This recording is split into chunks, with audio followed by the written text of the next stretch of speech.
Hello everyone, welcome to my YouTube channel, and in this video we are going to look at the concept of standard form of numbers. Okay, so you recall that if you are given maybe many whole numbers, and you will see that it will be difficult to quickly look at whole numbers. I'm trying to lay a background of why we look at standard form. Looking at the different whole numbers and then determining which is actually bigger. For instance, we have something like this. You discover that looking at it will be difficult to determine which one is greater, and that is where standard form comes in. But by the time we represent this in standard forms, immediately you look at it, you will know which one is bigger. And what is standard form? Standard form is just writing a number or expressing a number in a product form where it is like this. A number is written this way in the form of a times 10 raised to the power of n, where our a is between 0 and 10. Your a is greater than 0 but less than 10. And then your n is either positive or negative integer. That means it can either be a positive whole number or a negative whole number. Okay, so whenever you express a number in a form like that, where you have, for instance, 1 times 10 to the power of 2, this is actually equal to 100 and stuff like that. So you say that that number has been expressed in a standard form. Now, that is to say that standard form is actually a representation of what we have studied under indices. You recall that indices is a representation of numbers in index form. So, but in this case, we are saying that your base must be 10, and then you must be multiplying it with something. So it's just like a part of indices, and that's why in our secondary school we learn this together with indices. All right, so I can actually write this as 5 times 10 raised to the power of 12. Of course, you have 12 zeros here. So, and then I can write this one as 7 times 10 raised to the power of 12. And I can write this as 9 times 10 raised to the power of, there are 10 zeros here. So you have 10. So, immediately you look at this, you can see that the 10 or the power of the 10 for these two are the same. And so all you need to check to know which one is greater is now these two numbers, and immediately you can see 7 is more than 5. But whereas for this other one, the power of the 10 is actually strictly smaller than this, so you already know that it is smaller than the two of them, regardless of the fact that the 9 here is more than 5 and 7. So that is what this standard form helps us to do. And so how do we write it? You can already see me do some of this. So it's very easy. We have examples here. It says express the following in standard form. So all you need to do is pick the first digit. And if it is a whole number like what we have here, apart from the number 5 and 6, if it's a whole number, just pick the first digit and then you put a decimal point. If there are other digits that are non-zero in front, like here you can see we just have 0.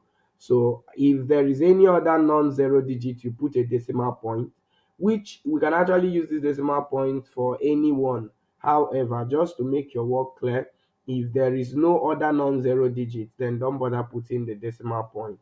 Then just put your multiplication sign and then put 10. Then count the number of zeros you have immediately after the digit you picked here. And so in this case, we have just 1. So we just write raised to the power of 1 here. And that is our solution for example 1. What about example 2 here? So it's also the same thing. We pick the digit we have here, which is 7 times 10. There is no other non-zero digit, so I'll just go straight and have my times 10 raised to the power of the number of zeros, and that is power 4. What about the next example here? So for this one, what we are going to do here is also the same. Now, but in this case, there is a non-zero digit after the first digit. So we pick 4 points, then you pick that digit 9. If there are more than one, you write all of them. And then multiplied by 10, now raised to the number of digits you have. If there is, that's after the first digit, the number of digits you have. If there are zeros, you count all of them. And in this case, we just have only one. So you raise it to the power of one. Now, in each of these, you will discover that if you try to return it back to this, you will still get back what you have. For instance, this is the same thing as 4.9 multiplied by 10 raised to the power of 1 is 10. If you multiply this, you will definitely get back your 49. Okay, so but this is our solution. And then what about the example 4? Here now we are going to pick 6, and then we put our decimal point, and then we write the other non-zero digits, which is 7 and 5. There's no need writing the other zeros because it's the same as not putting it. And that is times 10 raised to the power. But when you are now counting for the power of your 10, you also count the zeros. So I'm going to count the digits after 6, and there are about 8 of them. So this will be to the power of 8, and that's the solution. And so what about the fifth example? All you need to do is pick your 1 and then put your decimal point. Then write all the digits here. You can see all of them are non-zero. And so you have 6, 5, 9. Now, but watch what is going to happen here. You are going to have times 10. In this case, you are not going to count all the digits. You will count only the ones you have before the decimal point. You remember, whenever you have a whole number, for instance, let me say 50 now, there is a decimal point which you are not seeing, and it is in front of the digit. So you can see that it's actually the same thing we are doing. We pick 5 and count the 0 before the decimal point. That's exactly what we are doing here. So you count the digits before the decimal point, which is 6 and 5, and that's going to give us power what? 2. That's your answer for this. And what about this? This is just the same thing as, of course, if after the first digit you already have a decimal point, so that means you have the same thing, 4.18 times 10. Now, what's going to be the power here? Let me pause a little. Guess it. What's going to be the power here? There is no digit before the decimal point, immediately after the first digit. That means you have to the power of what? 0. And that's why you will also see that 10 raised to the power of 0 is 1. And when you multiplies this, you still get back this. So in other words, if you are asked to express something like, let me say, 9 in standard form, it's simply the same as 9 times 10 raised to the power of what? 0. Okay.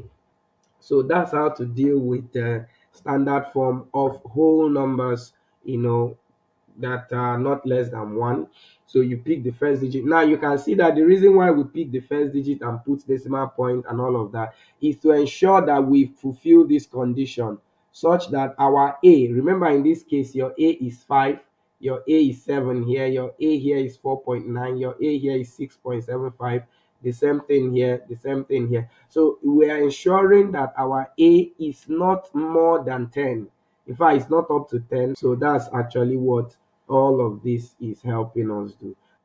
Okay, so the next part here now is where we have numbers that are less than 1. That means decimal numbers less than 1. So how do we express this in standard form? So it's very easy to see. Now look at how we handle this. Just pick the first non-reasonable digit. Look at it here. That's, sorry, the first non-zero digit, which is 1 in this case. Once you pick it, if there is any other non-zero after it, you put a decimal point and write those ones. But in this case, there is none. So you just write your 10, sorry, multiply by 10. Now, in this case, look at what we have here. So let me use this as an instance. Okay, so watch what we have here. Now we have the decimal point here. And so we have to move backward to get to where it is currently in our standard form. Look at it here. So, but from here now, we moved backwards. That's 1, and we moved again 2 times. Whenever you move backward, your the power of your 10 will be positive. But if you move forward, like in this case, for us to get this positive 1, we have to move 1, 2, 3, 4, 4 places. And by the time we move these 4 places, see what we are going to have actually. Is going to be equal to 0, 0, 0, 0, 1. So because you have moved the decimal point to the front, and remember I told you whenever the decimal point is in front, no need of putting it. And so here you now have times 10 raised to the power of the minus of the number of times you moved. Here we moved 4 times, so we're going to have -4. When you move backward, it will be positive. If you move forward, it will be negative. Okay, so watch what will happen here now. Because all these things are zero, 0, 0, 0, 0, 0, 0, 1 is still 1. So this is the same thing as 1 times 10 raised to the power of -4. And that's our solution here. So let's look at the second example. We have the um 0.5, or let's do it here. We can do that here, 0.5. So what do you do now? If you move forward, like I said here, you will just have 1, 2. So the simplest thing you need to do is pick that whole number, then multiply by the 10 raised to the power of the number of movements you made before coming to the front of that first non-zero digit. And we moved how many times here? Just 2, and that will be -2. And that is our solution for this. Okay, so let me do 3 here. So for the third one, we are giving 0.1230000. Then we now have 45. So what is it going to be? Our first non-zero digit here is 4. So you pick that 4, then put your decimal point, write the remaining. And then how many times are you going to move to come in front of this 4? Not in front of 5 now, in front of the first digit, which is 1. You have 2, 3, 4, 5, 6, 7. So that's going to be times 10 raised to the power of -7. And that is our answer. So let's do the fourth one here. So in this case here, the first non-zero digit is 3. So I'll have 3.005. Assuming they were all zeros, I wouldn't have bothered writing them. But in this case, after the 0, there is a non-zero digit. So you will need to write everything. And then that will be times 10. So what is going to be the power here? So I will move 1, 2, 3 to come in front of 3. And that will be -3 as my solution. Okay. And finally, I would like you to do this one.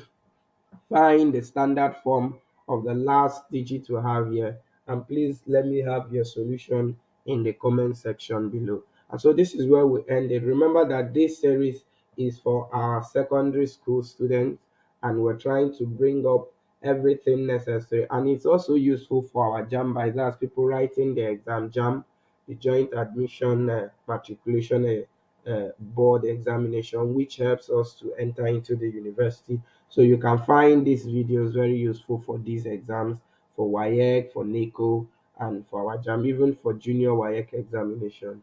And so please kindly subscribe to our YouTube channel for more content like this, and like, share our YouTube videos. We'll see you in our next content. Bye.